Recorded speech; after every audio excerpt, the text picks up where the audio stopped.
Hello mes loulous, comment ça va ce matin? J'espère que tout le monde va bien. Pour ceux qui ne me connaissent pas, Horus, investisseur immobilier et artisan en même temps. Il n'est pas obligé d'être artisan pour être investisseur immobilier, hein. D'ailleurs, la majorité des personnes ne sont pas du tout artisans.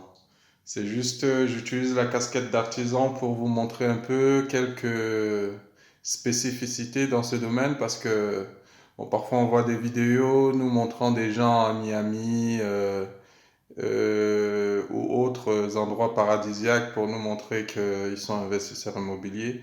Mais en vérité, la majorité du temps, le travail de l'investisseur immobilier, c'est sur le terrain. Voilà, c'est sur le terrain. Qu'on ne vous raconte pas n'importe quoi. Que vous soyez artisan, investisseur ou vous soyez simple investisseur, ça va être sur le terrain. Il va falloir que vous surveillez votre chantier.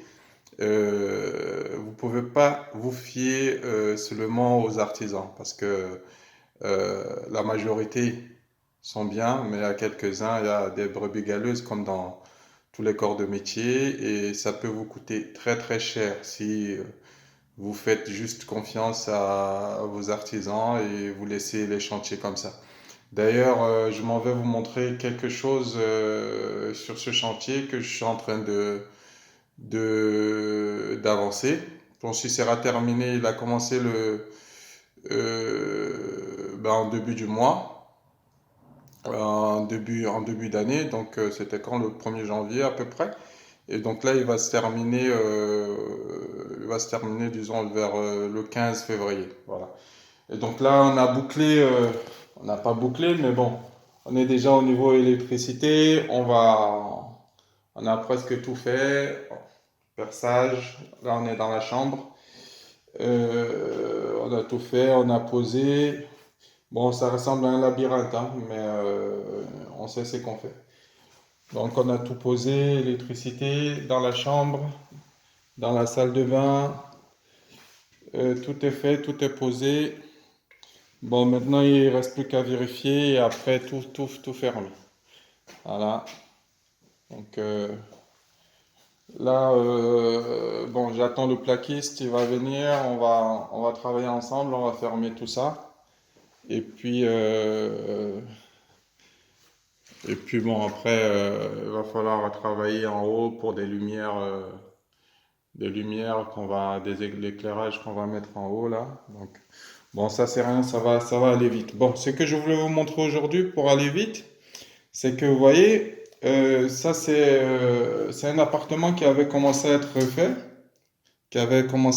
mais suite à des malfaçons, comme je vous explique dans d'autres vidéos, on a dû refaire. Donc d'où la surveillance de votre artisan. Pourquoi? Parce que regardez, vous voyez bien il y a des fuites. Alors je sais pas si vous pouvez voir. Voilà, là j'ai une belle fuite là. Voilà. Et je soupçonne des raccords. Je soupçonne les raccords par rapport à ça. Bon, vous voyez, je vais vous expliquer, je vais vous montrer quelque chose. Alors, si vous avez un plombier qui arrive chez vous et qui est en train enfin un artisan qui va faire les travaux, un plombier, regardez ces raccords. Ils doivent jamais être, ce sont des écrous. Donc, que ce monsieur a mis ici, voilà, il a mis des écrous et ces écrous, voilà, il suffit de mal fermer. Si on les a mal fermés, qu'est-ce qui va se passer? Il va y avoir une fuite. Alors, imaginez-vous, ici, on est sur une douche. Voilà, ça c'est une douche. C'est une douche qui va être complètement carrelée. Donc, on va fermer. Ça va être complètement carrelé. Donc, ce monsieur utilise des écrous comme ça, des écrous donc à visser, comme ça. Et derrière, si vous avez une fuite, qu'est-ce que vous allez faire? Ben, vous allez être obligé de casser, obligé de tout recasser, et puis ben, ça va vous coûter cher, le double du travail. Et puis derrière, si vous avez des clients, si vous êtes investisseur, si vous avez des clients, ben, c'est un manque à gagner important et les clients ils sont pas contents. Voilà. Si c'est chez vous, ben c'est pareil. De toute façon, hein, c'est une douche qui va être inutilisée peut-être pendant quelques jours. Et donc, c'est pas terrible. Donc, ça, ce sont des. Si vous avez un artisan qui vient vous déposer, vous faire des trucs comme ça, des écrous à visser, vous lui dites qu'il dégage. Alors, ça, je mâche pas mes mots. C'est du n'importe quoi. Voilà, ce sont des choses qu'on ne fait pas. On peut pas. Ça, ce sont des écrous, ce sont des écrous qu'on peut faire à l'extérieur. C'est-à-dire que si vous avez peut-être, comment dire, quelque chose comme ça, où ça va être visible, où ça ne va pas être encastré. Voilà, là vous pouvez intervenir. S'il y a un souci, il y a pas de problème. Vous pouvez intervenir, vous changez, voilà. Mais quand vous faites quelque chose comme ça,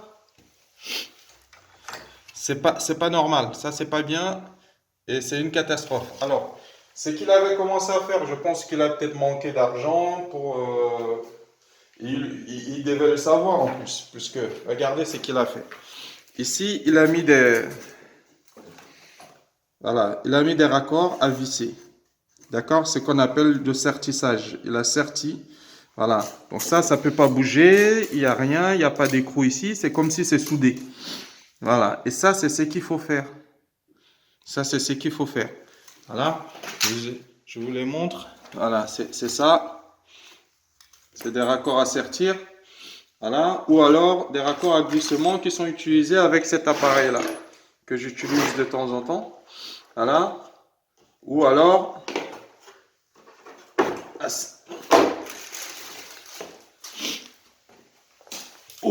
assertir avec cet appareil-là. Voilà, c'est comme si c'est soudé en fait, hein. Voilà. Ou alors si on utilise du cuivre, on peut aussi utiliser du cuivre, c'est ce qu'on utilise à la base, mais ça peut coûter beaucoup plus cher. Voilà. Donc sur ce, c'était pour ce petit conseil du jour. C'était pour ce petit conseil du jour. Donc, si vous avez un petit souci, si vous n'avez pas bien compris la vidéo, si vous n'avez pas bien compris le conseil, vous n'hésitez pas à me contacter. Il y a mes coordonnées à la fin de la vidéo. Et je vous dis ciao, ciao, bisous.